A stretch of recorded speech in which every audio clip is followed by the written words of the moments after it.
So the next type of risk is reliability, performance, high value cyber attack target. Okay. So for dealing with such type of risk, you need to deploy this incident management. Okay.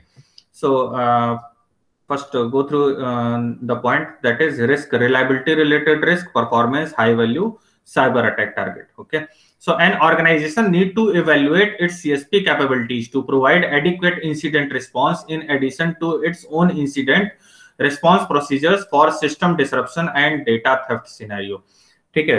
अब इसमें जैसे मैंने अभी एक example बताया कि आपका जो क्लाउड सर्विस प्रोवाइडर है उसकी कैपेबिलिटी के ऊपर डिपेंड करता है। ठीक है, जैसे मेक और बाय एनालिसिस पर आप जाते हैं तो मेक और बाय एनालिसिस क्या कहता है कि अगर आप अपने सप्लायर से बेटर रॉ मटेरियल उससे कम प्राइस पर या उससे कम कॉस्ट पर बना पाते हैं तो फिर you will go for make decision ना। तो इसी तरीके से अगर कोई क्लाउड सर्विस प्रोवाइडर है वो आपको एडिक्वेट सेफ्टी सिक्योरिटी या किसी कह सकते हैं इंसिडेंट रिस्पांस, कोई पर्टिकुलर सिनेरियो कुछ इस तरीके का सिस्टम डिसरप्शन या डेटा थेफ्ट हो जाता है और वो आपको एडिक्वेट रिस्पांस नहीं दे पाता है, या आपका आईटी सपोर्ट जो कह सकते हैं सिस्टम इतना ज्यादा कैपेबल है जो कि आपके क्लाउड सर्विस प्रोवाइडर से भी कहीं ज्यादा कैपेबल है, देन आप क्लाउड सर्विस प्रोवाइडर को क्यों चूज करोगे। ठीक है, तो इस जगह पर फिर आप क्या देखते हैं, cloud service provider system failure और security breach is likely to affect multiple customers. अब यहाँ पर इश्यू एक ये भी है कि जब आपका क्लाउड सर्विस प्रोवाइडर फेल होता है तो उस केस पर या कुछ सिक्योरिटी ब्रीच होता है तो वो कई सारे ऑर्गेनाइजेशन को अफेक्ट करता है। ठीक है, क्योंकि आपका जो क्लाउड सर्विस प्रोवाइडर उसके साथ कई सारे ऑर्गेनाइजेशन जुड़े हुए हैं। ठीक है, तो जनरली आप इसी वजह से आप क्या करते हैं, रेटिंग देखते हैं ना कि कौन सा क्लाउड सर्विस प्रोवाइडर है जो बेस्ट इन द फील्ड है ना, कम से कम कॉस्ट पे हमें ज्यादा से ज्यादा अच्छी सर्विसेज प्रोवाइड करेगा, ज्यादा से ज्यादा सेफ्टी सिक्योरिटी प्रोवाइड कराएगा, और पिछले जो पास्ट इंसिडेंट्स हुए हैं उनको उसने किस तरीके से डील किया है, तो उन सबको आप पहले फर्दर स्टडी करते हैं और उसके बाद फिर कोई क्लाउड सर्विस प्रोवाइडर चूज करते हैं। तो when these type of events occur, the CSP's initial focus will be to resolve the issue for its cloud environment, and that is the CSP is unlikely to focus on addressing the issue of each tenant individually. ठीक है, तो as a result management's incident response plan should not rely solely on its CSP unless management is willing to accept the worst case scenario for CSP support if an adverse incident were to occur. अच्छा, अब इस case में क्या होता है, देखिए आप पूरी तरह से सीएसपी पर रिलाई नहीं कर सकते हैं, इसलिए मैंने बताया कि 2 लेयर 3 लेयर या मल्टी लेयर सिक्योरिटी मैकेनिज्म आप डिवाइस करते हैं। ठीक है, कि मैं या मेरे एम्प्लॉय जितनी बार भी इस क्लाउड सिस्टम में एंटर करेंगे, ठीक है, तो ये सिक्योरिटी चेक्स हैं जो कि हम अप्लाई करेंगे, हम अपना एडिशनल फायरवॉल लेके चलेंगे, है ना। तो वो सब आप अपने सिक्योरिटी मैकेनिज्म अपने डिवाइस करते हैं, आप पूरी तरह से कह सकते हैं क्लाउड सर्विस प्रोवाइडर पर डिपेंडेंट नहीं होंगे। ठीक है, तो that is basically the following example elaborate on the inherent risk and related mitigation control of situations related to cloud solution system failure means reliability and cyber attack। तो यहाँ पर कुछ इंसिडेंट्स दिए गए हैं। ठीक है, जैसे सिस्टम फेलियर अगर हुआ तो उस केस में किस तरीके से डील किया जाएगा। तो system failure is a risk event that can occur in any computing environment. Okay, in the event of a catastrophic system failure and multiple tenants simultaneously requiring support, lower priority organizations might not receive the required service level response from the CSP. ठीक है, अब होता क्या है कि अब जैसे एक क्लाउड सर्विस प्रोवाइडर के पास कई सारे कह सकते हैं क्लाइंट्स हैं। ठीक है, अब उसमें से कुछ हैं जो कि ज्यादा पे कर रहे हैं या ज्यादा कह सकते हैं डेटा सेंटर स्पेस ओन कर रहे हैं, और कुछ हैं जो कि लो प्रायोरिटी ऑर्गेनाइजेशन है। तो low priority organization in case of system failure, ठीक है, अगर मान लीजिए सिस्टम फेल हो गया तो रिस्क किसके पर सबसे ज्यादा है, जो लो प्रायोरिटी ऑर्गेनाइजेशन। ठीक है, तो उस केस में आप क्या करें। ठीक है, तो आपको अपने लिए कुछ ऐसी मैकेनिज्म डिवाइस करनी चाहिए। इसीलिए आप देखिए, तो जनरली हम कहते हैं इसे डुप्लीकेसी ऑफ वर्क है, लेकिन फिर भी हम अभी भी फाइलें मेंटेन करते हैं।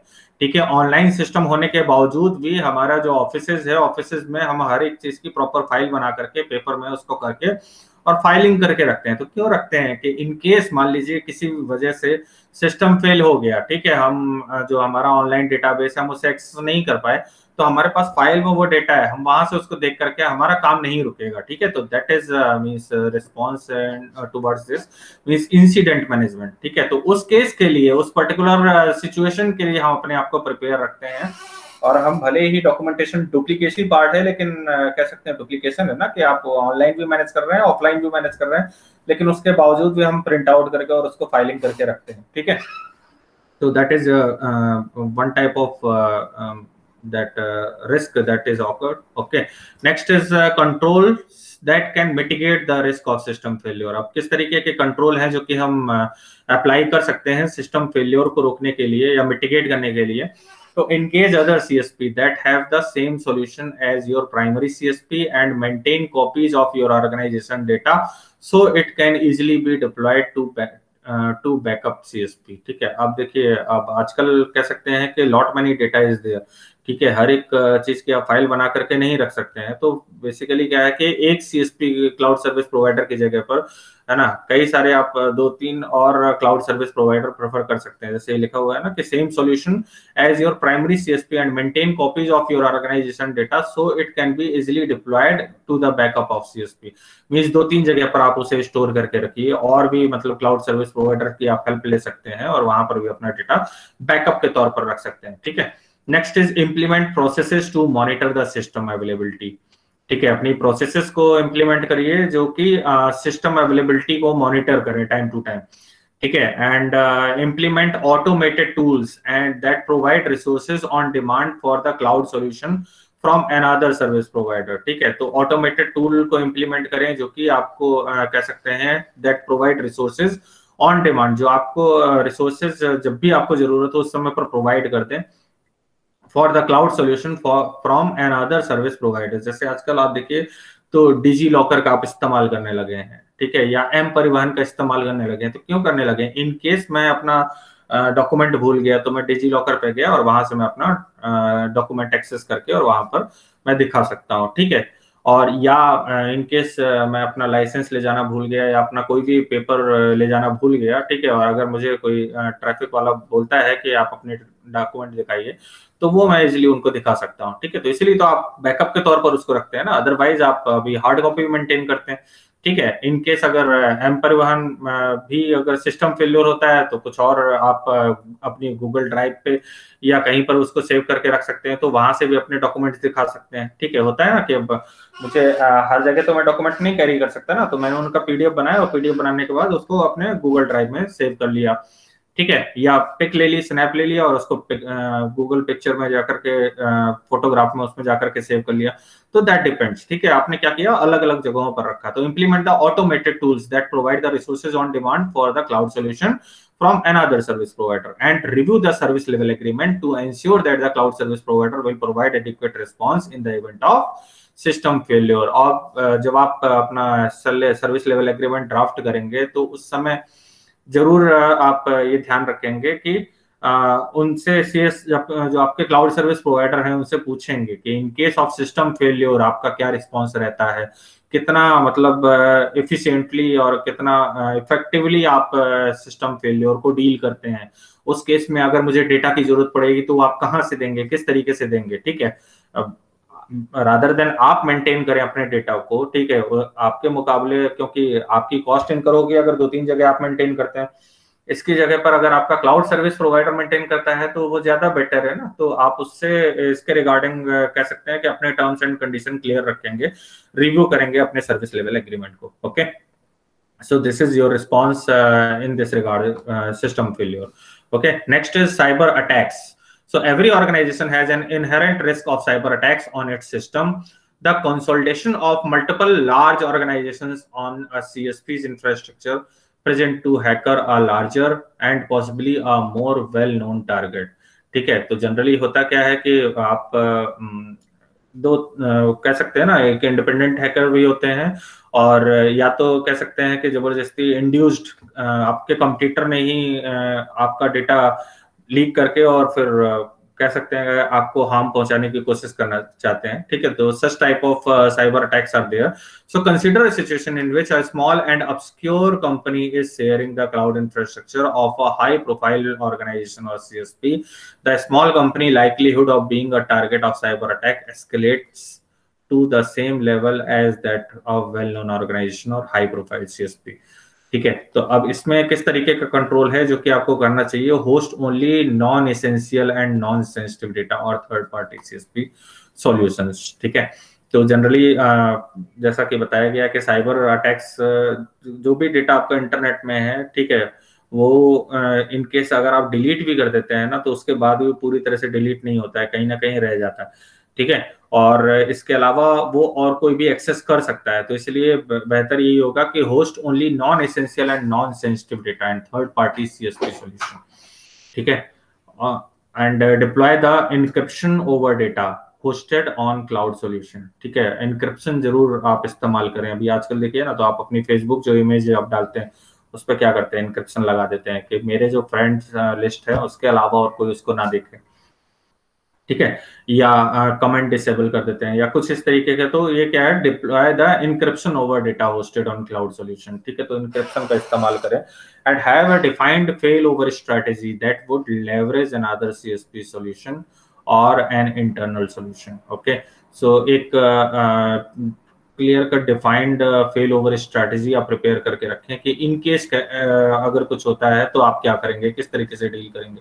ठीक है, तो उसके लिए आप अपनी पॉलिसी बना करके रखें। कह सकते हैं ना कि वर्स्ट सिनेरियो के बारे में सोच करके उसके रिगार्डिंग आप अपनी पॉलिसी बना करके रखें कि इन केस अगर कोई साइबर अटैक होता है तो उस केस पर मैं अपने आप को कैसे प्रोटेक्ट रख सकता हूँ। ठीक है, जैसे अभी मैंने बताया ना कि आप व्हाट्सएप पे अपनी अगर जो बैंक अकाउंट वगैरह और या डिटेल वगैरह शेयर करते हैं तो that is not safe over there. Okay, so उसको आपको स्मार्टली या कुछ इनक्रिप्ट करके या कुछ दूसरे तरीके से आप उसको कम्युनिकेट कर सकते हैं। ठीक है, तो वो आपको स्ट्रेटेजाइज करना है कि इन केस ऑफ अगर फेलियर होता है, फेल ओवर स्ट्रेटेजी आप किस तरीके से बनाएंगे और किस तरीके से इस तरीके के जो इम्पैक्ट हैं या इंसिडेंट्स हैं उनसे अपने आप को ओवरकम करेंगे। Okay, so a less obvious situation warranting incident response is the possibility that an organization using public cloud solution is exposing its operation to public eye or news coverage if an adverse event were to occur। अच्छा, अब इस तरीके के जो cases हैं generally ये public cloud सबसे ज्यादा वल्नरेबल है। इन पब्लिक क्लाउड जो है वो सबसे ज्यादा वल्नरेबल है रादर देन प्राइवेट क्लाउड, है ना। प्राइवेट क्लाउड में क्या है कि देखिए जो आप कॉन्फिडेंशियल डेटा रखते हैं उसमें मल्टीपल लेयर आप सिक्योरिटी मैकेनिज्म इस्तेमाल करते हैं। ठीक है, तो for example if a well known CSP like Amazon Google were to experience a service disruption और security breach from a cyber attack, the incident likely would garner significant immediate publicity. The CSP might not have on-hand answer about the affected cloud customer organizations, cause of the problem, estimated time to recovery, or the incident's impact. Okay, so however, the reputation of any organization known to be a customer of the affected CSP could be damaged even if its operation were unaffected by the incident। तो basically देखिए अब इस तरीके की situation भी हो सकती है। तो जनरली जो भी आपका पब्लिक क्लाउड से रिलेटेड जो भी डेटा आप स्टोर करते हैं, ठीक है, तो you need to worry about it, और जहां तक हो सके तो you need to select this well known CSP. ठीक है, लाइक अमेजन गूगल, है ना, ट्रस्ट कह सकते हैं ट्रस्ट वर्दी ऑर्गेनाइजेशन रादर देन यूजिंग। अभी आप देखिए ना, जब शॉपिंग करते हैं तो शॉपिंग करते समय आप किसको प्रेफर करते हैं? अगर आपके पास वही कोई वेबसाइट दिखा रहा हो कि इससे अगर आप बाई करेंगे तो यहाँ पर 50% ऑफ मिल रहा है और बाकी ये ट्रस्ट वर्दी अमेजन, फ्लिपकार्ट, स्नैपडील, तो आप जनरली प्रेफर करते हैं बड़े ब्रांड के साथ, well known cloud service provider के साथ। ठीक है, तो that is the point. Okay, so this is all about this point means if you have any reliability related risk, performance related risk या high value cyber attack target, so you need to deal such type of risk by using this incident management. Okay, so if you have any doubt or query regarding this type of risk, you may ask.